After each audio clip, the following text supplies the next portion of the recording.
Hey, it's me again and Ruby. Hi. You want me to read you a bedtime story? Yes. Okay.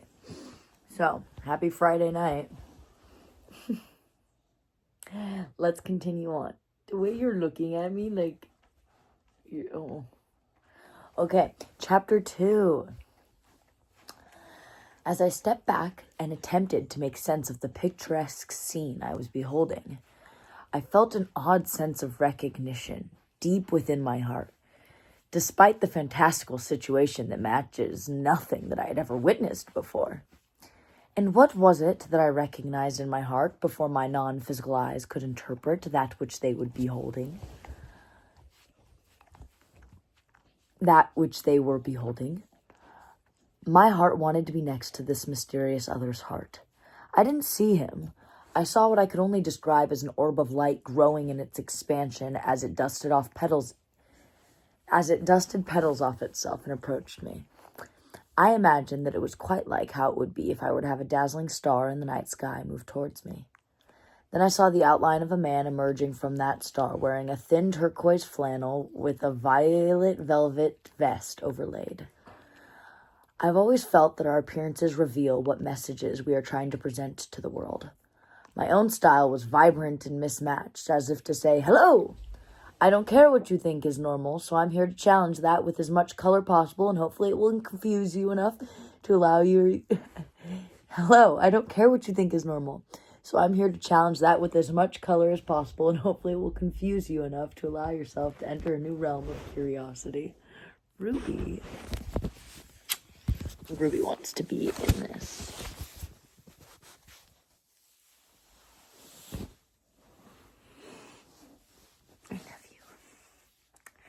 Most people I had come across said with their appearances, oh hey, I'm cool, and I know what everyone else thinks is cool, and so I want you to know that I'm just like everyone else, and that I am completely well put together and normal, and that there is nothing to worry about over here. This outfit I was looking at was just as mismatched and vibrant as my own, although it communicated something new. Something along the lines of, I'm more than comfortable expressing the vibrancy of who I am because my environment is just as vibrant. So I'm living in peaceful harmony. The next thing I saw was his slightly curled locks of what looked to be golden hair, and I followed those to his eyes. His blue eyes looked hopeful. I wrote this in 2021. His blue eyes looked hopeful. He smiled at me, and the straightness of his teeth made me realize that this was most likely a realm that had modern things like dentists. I never had braces because the idea of metal in my mouth freaked me out. But my teeth ended up pretty naturally straight. So, was that just a genetic anomaly? Did he have braces? Are there dentists in this reality? These are the hard-hitting questions plaguing my mind during my first encounter with a handsome stranger in a magical dimension I stumbled upon by walking through a human-sized flower momentarily turning gold. He must have also been lost in a thought at the sight of me because he silently held my gaze as I pulled together my thoughts in order to introduce myself. Hi, I'm Jenna. Why did you just jump on me? Also, where am I? Oh, and why are there flower petals falling from the sky? He pushed a curl behind his ear, and a starburst pink petal fell out from his hair. Hello, Jenna. I saw you jump, and it looked like fun, so I went ahead and did it too. Good move, by the way. That was quite the rush. My name is Atlas, and we are currently standing together in the cabane. And I've never really thought to question why petals rain down on us, but I assume it's for a similar reason to as why the sky is blue. Do you know why the sky is blue? I could tell he was being facetious in asking me this question, but I happen to actually know the answer. Well, light from the sun bounces between particles in the sky, and the blue light travels in the shortest wave, so I assume that it's the only color short enough to make it through all those particles to reach our eyes and show its full color. He seemed pleasantly surprised as he asked, I like your funny words. Will you go on a walk with me and answer all my questions about the ways of the universe? The thought of this was extremely exciting to me. Not because of the fact that a handsome stranger wanted to spend time with me, but more because somebody finally wanted to hear about the world from my perspective. I can't promise that my answers will match the consensus truth of the matters, but I've been waiting for someone to ask me that question my whole life. He chuckled and I followed him as we began our descent down the hill through the Sea of Dragons. Okay, first question, and it's a good one. What is the purpose of life? I paused for a moment, for this is a topic I spent a period of my life thoroughly pondering, and I responded, pleasure is the purpose of life, but allow me to explain. Pleasure is feelings of happiness, enjoyment, and satisfaction, free from burdens or necessity, and it comes from stimulating the senses. You're the only one able to create it for yourself, but it can certainly be done through experiences with people or places or things. Atlas replied, she's a hedonist after my own heart. Where did you learn about this? I giggled. Well, actually, the very term hedonist comes from a story in Greek mythology. I've been obsessed with various ancient civilizations and their mythologies ever since I could remember. Eros is the god of love, and Psyche, the goddess of soul. They together gave birth to the concept Okia Hedon, the goddess of proper pleasure. Hedon, or hedonist, is quite literally exactly what I'm talking about. Okay, so tell me the story, said Atlas. Essentially, briefly put, Psyche did a number of seemingly impossible tasks in the dark of the night to prove that she was an equal to Eros, and therefore worthy of his marriage and child. Through a soul bravely facing the dark unknown for love, proper pleasure was born, I replied. What's the difference between pleasure and proper pleasure, though? Atlas questioned. There's not really a difference in my world, but pleasure is commonly misconstrued as a negative act of selfishness because people who do not understand it properly sometimes do ridiculous things in the name of pleasure. By definition, proper pleasure cannot be derived from foolish disregard for other people and their circumstances. And in actuality, it is a manifestation of being able to relate to others' experiences, to see them for what they truly are.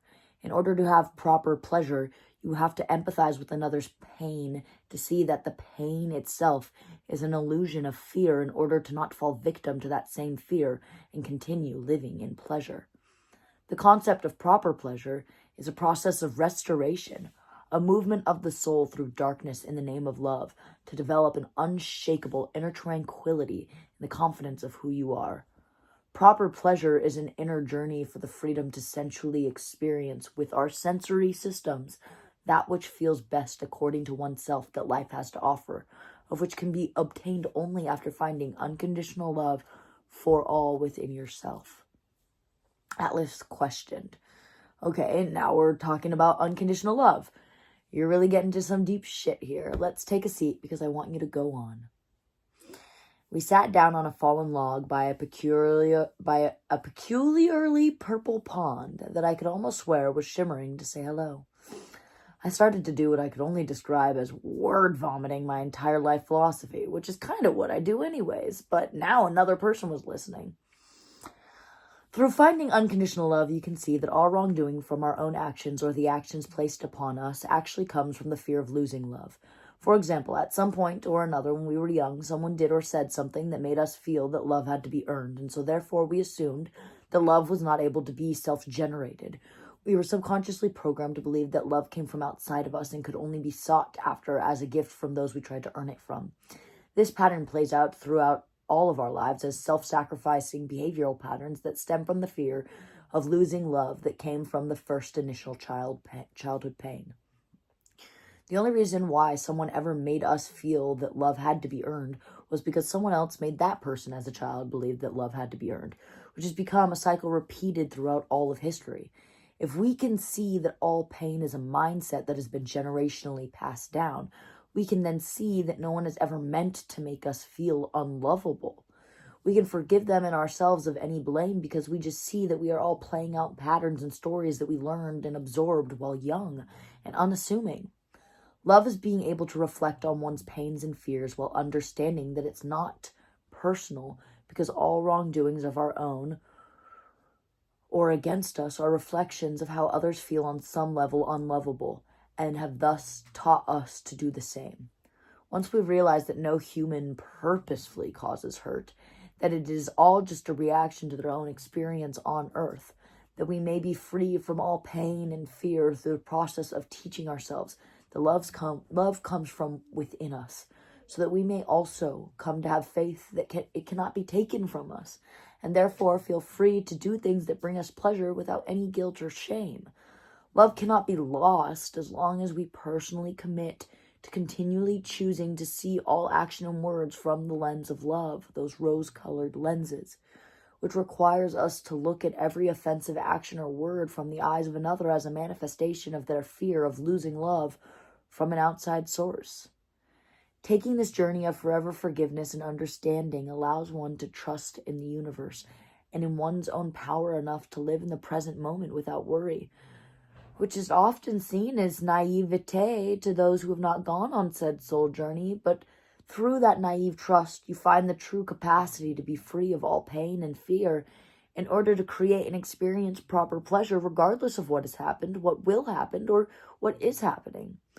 Which brings us back to the purpose of life, which is to live in the present moment as honestly and enjoyably as possible, through taking a journey into the unknown, where you are able to find your internal source of love, and that you are free from pain and therefore able to focus only on the pleasure manifested in the now, rippling out into the universe as art and prophecy. Atlas sported a wide grin, showing me those perfectly aligned teeth once again, and nodded accordingly. It felt really good to have someone who genuinely wanted to listen to all the concepts I had brewing up in my head.